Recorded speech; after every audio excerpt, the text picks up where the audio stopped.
Fala pessoal, mais um vídeo aqui para o nosso canal. Olha só, o governador surpreende Dino e a todos os presentes com crítica forte sobre as emendas para os interesses políticos. Vamos acompanhar esse vídeo, já deixa aquele like para fortalecer o nosso trabalho e se você não é inscrito no canal, se inscreva.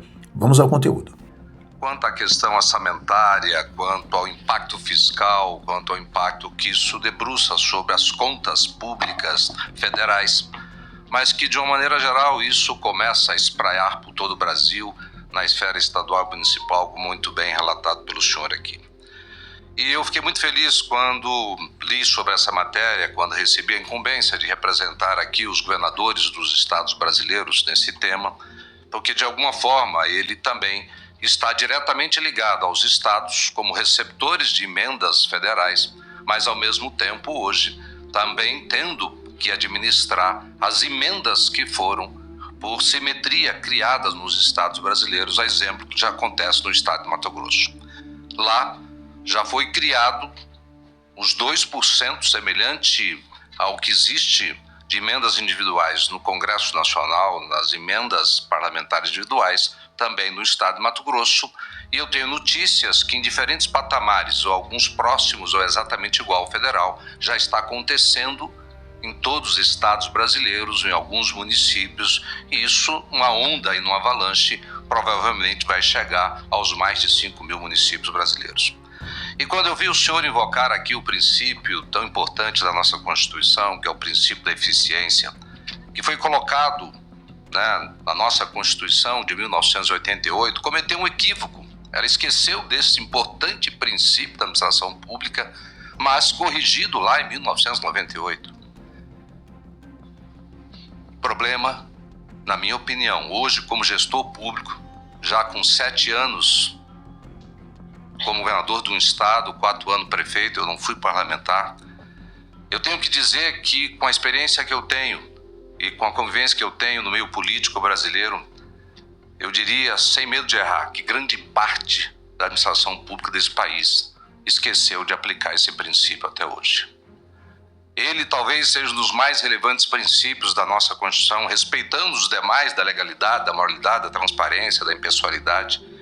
Mas sem eficiência, não há que se pensar em construir esse Brasil do futuro que nós sempre falamos, sempre desejamos e de alguma forma trabalhamos para que ele aconteça.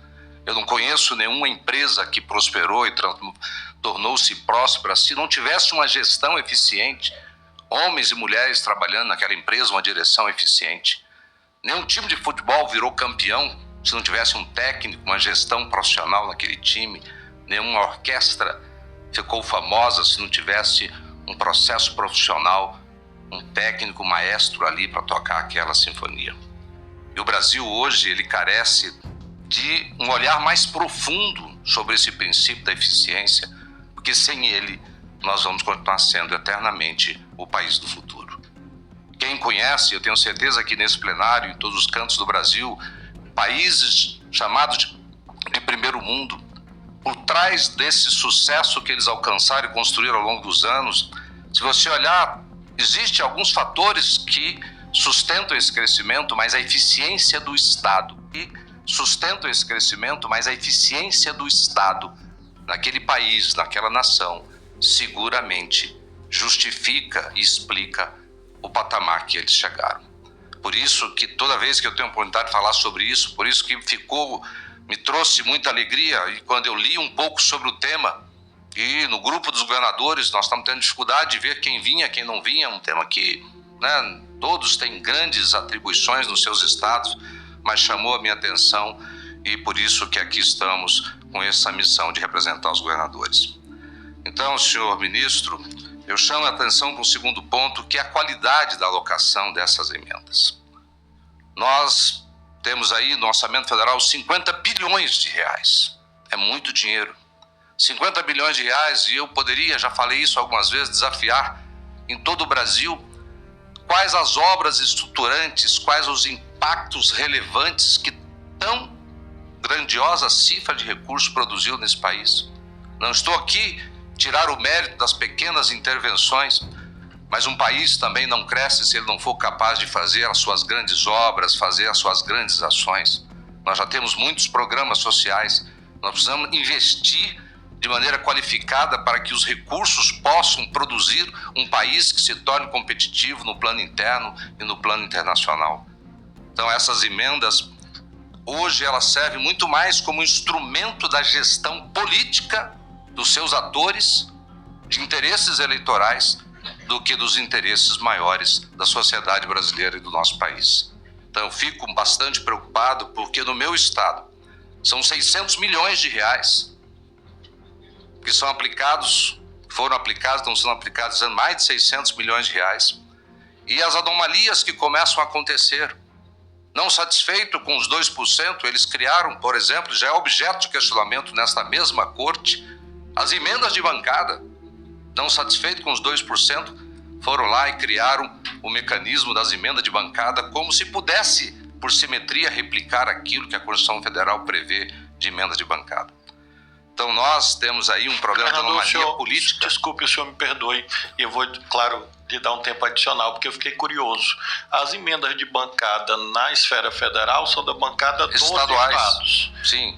E neste caso do estado são dos municípios? Não, como é que funciona? Simplesmente criou por simetria, tentando reproduzir uma simetria, mas na verdade fizeram uma tentativa, foram lá, colocaram 0,2%, quando pode chegar a 0,1%. Nós questionamos, está nesse momento, sob relatoria de um eminente ministro aqui dessa corte, o nosso questionamento da constitucionalidade dessa interpretação equivocada de fazer por simetria, como já foi questionado os 2%, mas foi decisão dessa corte que por simetria poderia replicar nos estados e, portanto, nos municípios. Já pensou os 5.700 municípios brasileiros tendo das suas câmaras de vereadores 2% do orçamento para fazer dele o que bem quiser, dentro de algumas regras, principalmente da forma como temos hoje? Se levantamentos recentes comprovam, senhor ministro, que dos 5.570 municípios brasileiros, a metade deles conseguiram investir algo próximo de 3%. Metade dos municípios, dos pequenos municípios brasileiros, conseguiram investir algo em torno de 3%.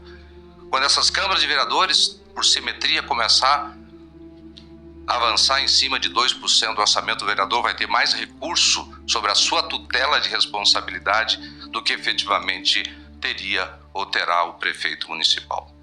Essas anomalias, elas criam distorções da própria função do Congresso Nacional. O ano passado eu fiquei prestando atenção lá do meu Mato Grosso, que grande parte do tema discutido no Congresso Nacional era essa história das emendas parlamentares. Se nós fizermos, através do nosso sistema de jornalismo no Brasil, um levantamento, grande parte das notícias que surgiram é essa briga, discussão das emendas, enquanto temas muito relevantes estão ali paralisados há anos, há décadas.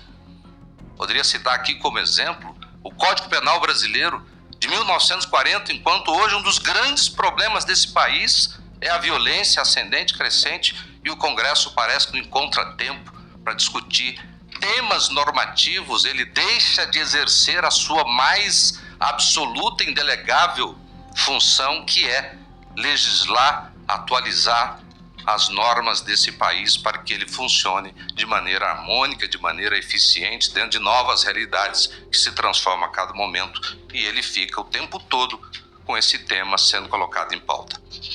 Posso dizer, por exemplo, que o Congresso Nacional falou tanto sobre esses 50 bilhões, enquanto isso o Brasil pagou ano passado quase 1 trilhão de reais de juros. Pagou não, incorporou no principal, porque se temos déficit primário, não estamos conseguindo pagar esses juros. Um problema que cresce a cada dia, e isso parece que não incomoda os nossos legisladores. O déficit da Previdência o ano passado, senhoras e senhores, foi de 416 bilhões de reais. Então só de juros foram 20 vezes mais esses 50 bi. Só de déficit da Previdência foram 8 vezes mais. E eu não me lembro de ver uma grande discussão no Congresso Nacional sobre esses dois relevantes temas impactantes que terão na vida de todos nós brasileiros. Impactantes que terão na vida de todos nós brasileiros. Então isso me preocupa, porque essa anomalia da disfunção do Congresso e a importância que esse tema tem hoje na no sistema eleitoral foi muito bem retratado aqui por uma antecessora que falou com muita propriedade. Eu lembro que quando essa história começou, as emendas, elas parecem que entraram no sistema jurídico brasileiro em 1946, na Constituição de 46, isso ficou muito adormecido, né? Em 2015 tornou impositivo, antes era meramente facultativo, e há que se dizer que era um instrumento de controle que o Executivo tinha sobre o Congresso. Você está na minha base, eu libero. Você está do meu lado, eu libero. Se você não está, eu não libero. Isso também era errado. E aí o Congresso acordou, foi lá, fez impositiva, e aí era 1,2, já virou 2, já virou 3% do orçamento. O sistema normativo brasileiro, ele está cheio de anomalias. Se nós não formos capazes, em algum momento, de acordar para isso e de colocar um pouco de ordem nesse sistema, muitas vezes a gente ouve dizer, o Supremo Tribunal Federal está a legislar, porque muitas vezes quem deveria legislar não está legislando. Não é função, na minha opinião, como chefe do Executivo, ver nossos eminentes, e aqui manifesto o meu respeito a todos, membros do Legislativo brasileiro, adentrando essa seara de ordenamento de despesa e de alocação de recursos. Se nós colocássemos na conta, aqui no Congresso Nacional, tenho certeza que muitos daqui presentes conhecem, o senhor ministro já esteve por lá, conhece. Todos os dias nós temos lá dezenas, centenas de vereadores que pegam ônibus, passagem de avião diária que vem para Brasília sobre a importante e eminente desculpa de dizer que veio atrás de uma emenda parlamentar. Qual o custo disso para o Brasil? Esse dinheiro poderia chegar de uma outra forma, muito mais objetiva, sem que milhões e milhões e mais alguns bilhões pudesse ser gasto nessa forma, na busca, sem falar naquilo que foi retratado. E aqui não vou adentrar essa seara porque ela é muito delicada, mas hoje ele é um instrumento, assim como o Executivo no passado fazia para tutelar o Legislativo, hoje boa parte dos parlamentares fazem para tutelar suas bases e o processo eleitoral. É uma distorção do processo eleitoral brasileiro. E aí, senhor ministro, eu termino dizendo que, como governador, eu acho que essa correta distribuição ela pode ser importante para muitos estados, muitos municípios brasileiros, mas ela carece, sim, desse enfrentamento corajoso. Mereceria um debate profundo como esse no Congresso Nacional. E aí eu parabenizo o Supremo por estar fazendo isso na sua pessoa, que é um homem que conhece todos os lados dessa cadeia pública e sabe a importância que esse tema tem para nós restabelecermos algumas igualdades e algumas verdades no sistema político, eleitoral e na própria funcionalidade da máquina pública brasileira. Desejo que ao final, e eu vi aqui quando o senhor fala da rastreabilidade desse recurso até a sua última cadeia, o fornecedor, porque ali vai estar o DNA, e não vamos adentrar aqui também, como Vossa Excelência disse, naquilo que de errado está a acontecer, e aí também não vamos dizer quantos por cento está certo, está errado, porque esse número talvez seja alarmante, e nós sabemos disso, então nós precisamos de talvez manter esse mecanismo, mas com formas totalmente diferentes, com regras muito mais claras e com assertividade e colocando este princípio da eficiência como fundamental e importante para que esse pouco dinheiro, e temos tão pouco para investir, ele seja corretamente investido nesse país, sob pena de continuarmos na mesma direção, que não é boa, dos últimos anos. E aqui, quando eu digo isso, não quero criticar governo A, B ou C. Num retrospecto aí de 20, 30 anos, isso só vem piorando.